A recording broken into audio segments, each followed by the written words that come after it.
One of the more polarizing topics for Bulls fans going into this offseason is whether or not the Bulls should extend DeMar DeRozan's contract, who is set to become an unrestricted free agent on July 1st, and keep him on the team long term. Does that make sense for the Bulls? What's a fair contract value? What's the length of the deal? By extending DeMar, you're almost in this situation where you're running things back because you're going to have little cap flexibility to make changes otherwise. While at the same time, though, letting DeMar walk for nothing, a guy who impacted winning the most this season on the roster, and having the Bulls become an even worse team if he were to leave is not ideal either. But while fans will go back and forth on extending DeMar as their veteran leader to mentor the young guys, or letting him walk and committing to the youth movement, even as going as far as to rebuild the team, well, I hate to be the bearer of bad news, but the Bulls are more or less going to be in a situation where they're going to be forced to extend DeMar, even if their preferred route is to focus on their young players and building for the future, and I'll explain why in this video. So what's going on, everyone? You're listening to Bulls Central here. Hope you're all doing well.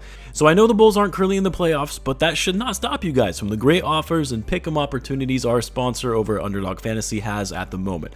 Underdog has great player props with higher and lowers on most player stats, and they're taking the return to a whole new level where you can earn 100 times your money in a single night. That's right, you can turn $10 into $1,000, or you can use the deposit match with the promo code BullsCentral up to $100, and you can take that $100 they're giving to you and turn it into $10,000. So check it out. I'll leave a link to the site and the code in the description, as well as the pinned comment if you are interested.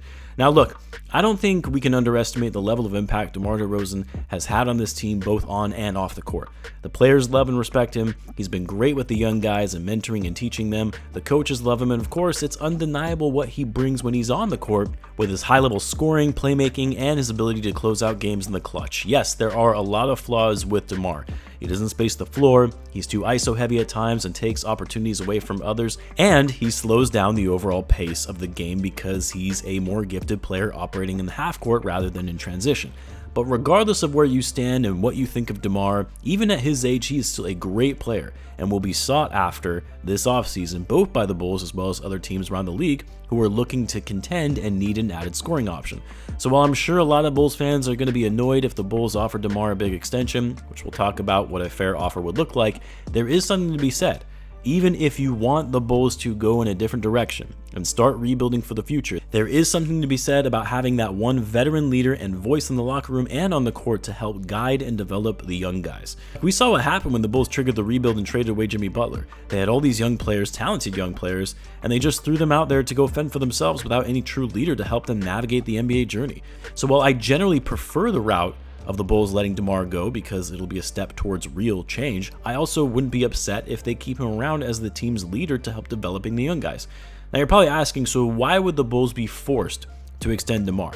Why can't they just let him walk and free up all that cap space from the $28 million he was taking up last season? Well, just like with Nikola Vucevic last offseason, and I made a whole video on this topic at that time, but it's the bird rights trap coming back to haunt the Bulls yet again. You see, in the NBA, every team has a salary cap, which I'm sure you all know about. It's the cap for which teams can spend on their players in a given season. Now, there are exceptions to going over the cap, like using the mid-level exception, the biannual exception, which affords teams to sign free agents to be able to operate over the cap.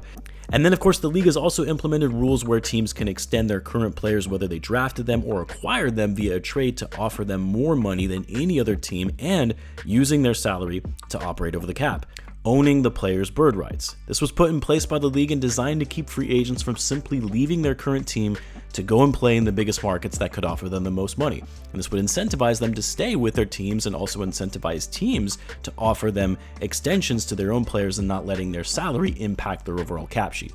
It's a great thing, especially for small market teams, but it's to the detriment when teams fall into the bird rights trap where they almost have to extend a player because letting them walk doesn't help their overall cap sheet when said player's salary is already being used to operate over the cap.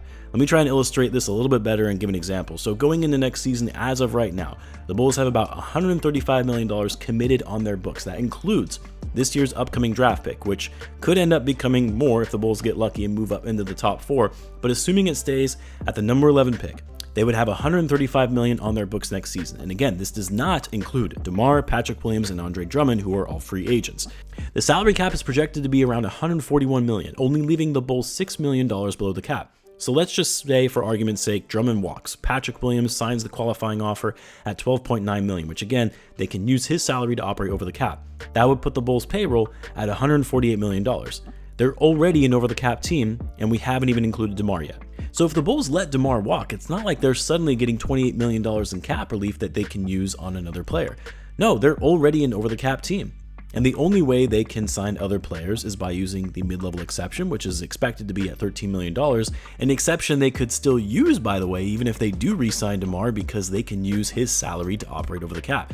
So if you let DeMar go, you essentially have to fill his open roster spot as well as Drummond's by only being able to use the mid-level exception. This is exactly the situation the Bulls found themselves in when trying to decide how to approach Vucevic's extension, because they could have let him walk, but they would have still been over the cap and be forced to use their whole mid-level exception to replace him, whereas they could just re-sign him and still have their mid-level at their disposal to use on other players. So I know that was a lot and probably pretty confusing. It's not something that's easy to explain, but in short, no, the Bulls do not simply get all of that cap space freed up by letting DeMar go. It actually wouldn't give them any more space than they currently have to just let him walk. It would give them more flexibility in terms of staying under the tax, which that's a whole different topic, but letting DeMar sign with another team does not help the Bulls cap sheet. Now, of course, the Bulls could try and execute a sign and trade that would enable them to sign and then trade DeMar to a different team while taking back close to equal value in salary from whatever team they ended up trading with to operate over the cap. But those transactions are easier said than done when you have multiple parties that need to agree on the amount and how much they're willing to give up to get him. So I don't see it happening. But yes, it is one path in which the Bulls could use to their benefit in moving on from DeMar and trying to get some assets in return for it. Now, the big question is, what would a fair deal look like for DeMar DeRozan? I mentioned this before, but it was reported by Casey Johnson that the Bulls had actually offered DeMar a 2-year deal as high as $40 million a year. While that does seem insane, and quite frankly, I don't see how the Bulls even make that work when they know that that would put them over the tax line, but even as crazy as that figure might sound, I mean, you compare it to some of the other contracts around the league, even for players at DeMar's age, and you consider how productive he's been, even more productive than some guys who are making more than he is at his age, and it's actually not that outlandish. Again, I think the Bulls would be crazy to offer him that kind of deal when they claim they want to enact change and meaningful change. You can't conceivably make concrete changes when you give DeMar that kind of contract that puts you right up against the tax, but more so just saying that in a vacuum, DeMar is actually worth that kind of deal. Now, evidently, DeMar and his camp turned that deal down because they wanted a longer-term contract, which, if you're the Bulls, you really can't be signing DeMar up for anything longer than 2 years. And you need that contract to align with Vucevic, Coby, and Ios. And also, you just don't want to sign him for longer than 2 years when he's going to be turning 35 this summer. Now, here's the biggest thing that gets me. DeMar is going to be looking to get paid. This is his last big contract, and there will be teams willing to make him good offers. And because of the state of the Bulls missing the playoffs the last 2 seasons, DeMar himself has said he wants to be here, but he also wants to win, knowing he only has so many years left in the league. The only way I could see him actually staying in Chicago is if they make him an offer that is just too good to pass up, which makes me uneasy because it's going to be too much for DeMar. For me, I think if you can get DeMar below $30 million, ideally something in the $25 million range, 2 years, $50 million, that would be worth it to bring him back. It keeps the Bulls under the tax, and if they are in fact able to move off of Zach's contract while bringing in less money in return for that trade, and if you're also able to get off of Lonzo's final year in his contract, deeming his injury career ending, then that opens up a lot of opportunities for the Bulls while also still retaining DeMar DeRozan as their veteran leader. This allows for the Bulls to retool, have DeMar help out the younger guys for a couple seasons, and position the franchise much more positively while hopefully being flushed with cap space. But honestly, I really don't think DeMar is going to be willing to take a team-friendly discount. He's a good guy, loyal dude. And if this was a team that had championship aspirations, then yeah, that would be a different story. But to take a discount for a team that can't even make the playoffs at the tail end of his career, no. He's going to want to get paid a handsome amount, or he's going to go elsewhere. Just my thoughts on the matter though. I would love to hear what you guys think. Let me know in the comments. As always, be sure to subscribe, and I will see you in the next one.